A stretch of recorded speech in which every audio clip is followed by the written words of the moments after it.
Cobb-Douglas production function.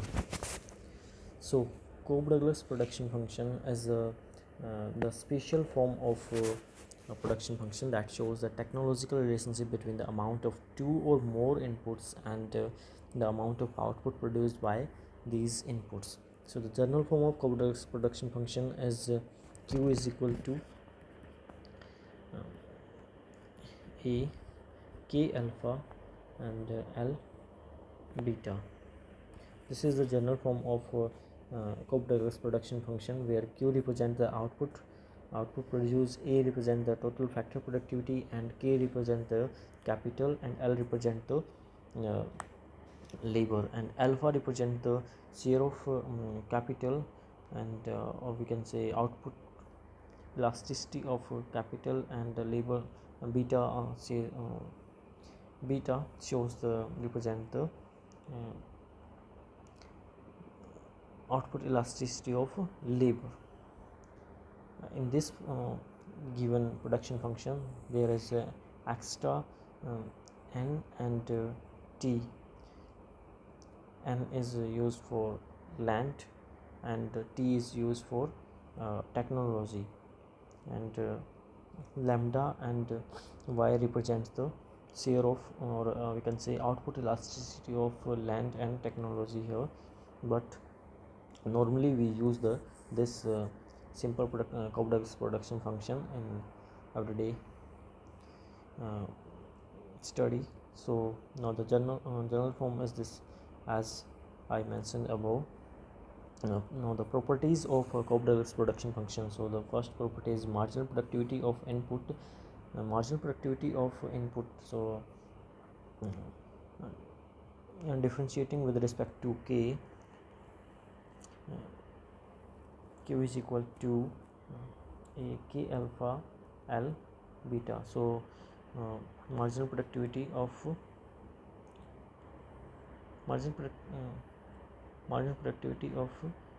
K is equal to differentiating of total output divided by with respect to differentiating with respect to K. So the partial derivative of this E into alpha K1 minus alpha and L beta, and marginal productivity of L is equal to with respect to L is equal to A beta K alpha of 1 minus beta into L 1 minus beta.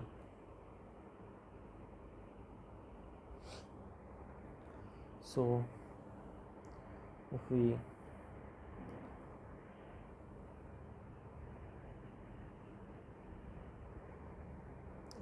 it's complicated.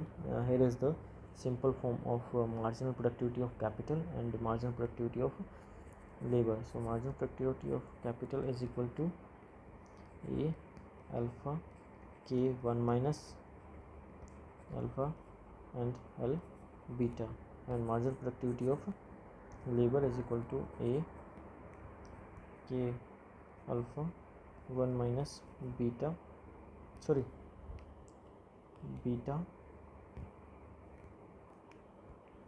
and L 1 minus beta.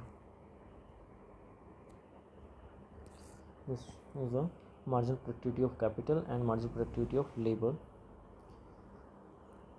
and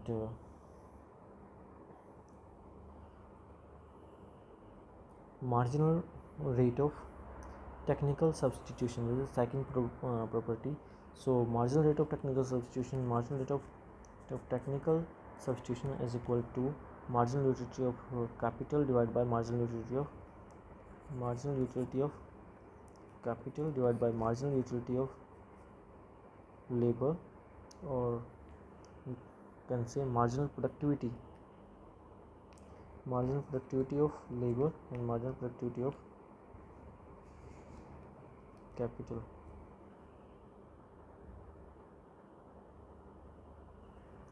Also we can use marginal utility of capital divided by marginal productivity of labor.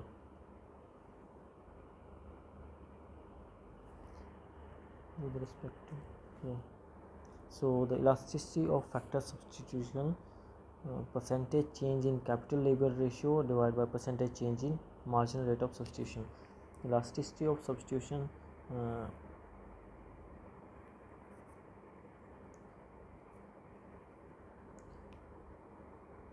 elasticity of substitution rate represented by sigma, change in percentage change in capital labor ratio, percentage change in capital labor ratio and divided by percentage change in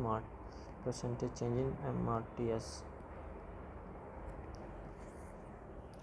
Now the it's equal to 1. Now the factor intensity, fourth factor intensity is used to compare relative factor uses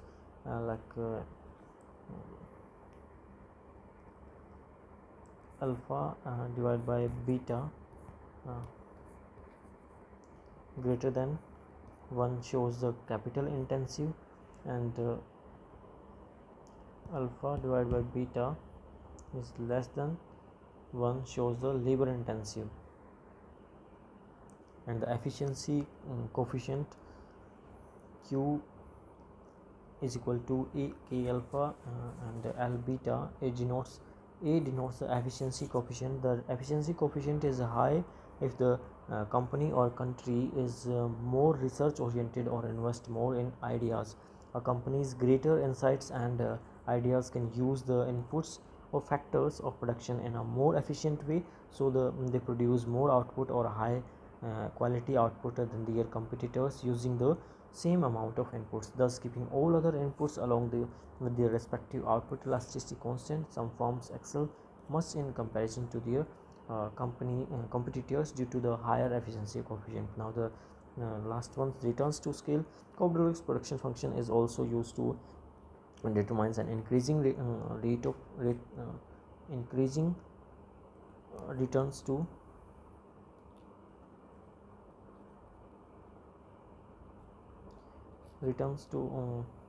scale, constant returns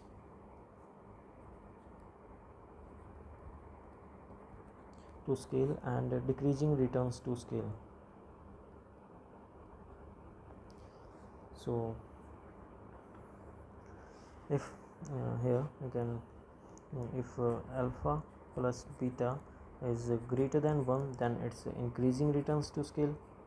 If alpha plus beta is less than 1, then it's a decreasing returns to scale, and alpha plus beta is equal to 1, then it's a constant returns to scale.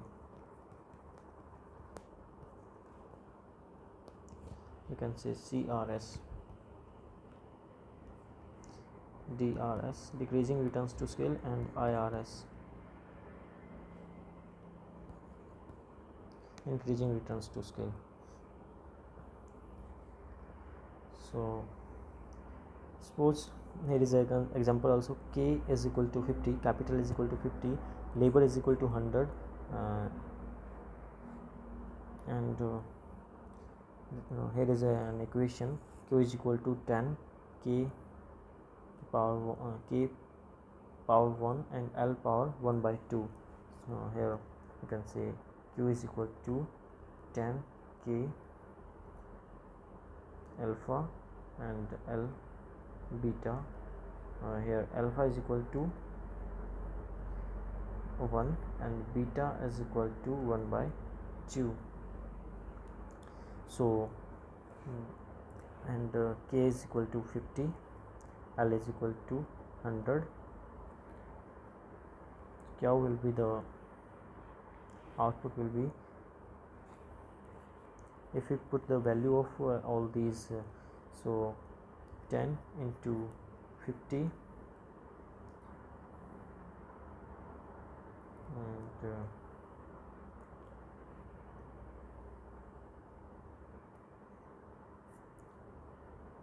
power 1 multiply by 100 power 1 by 2. So 10 into 50 is equal to 500, and if we solve the 100 power 1 by 2, it gives us 10, so it will be 5000. And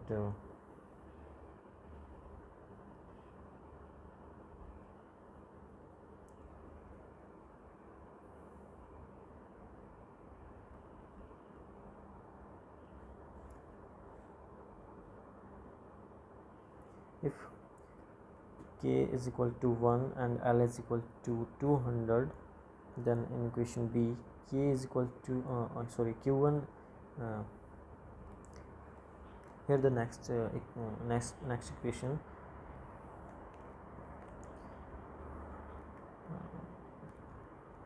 q1 we should find out about it. Okay, and k1 is 100, L1 is 200. So if we put the value of this in q1, so it gives us 10 into 100 power 1, and multiply by 200 power 1 by 2. So it will be equal to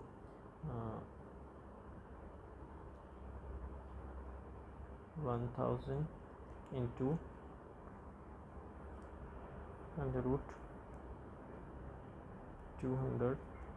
It will give us 141.42.14.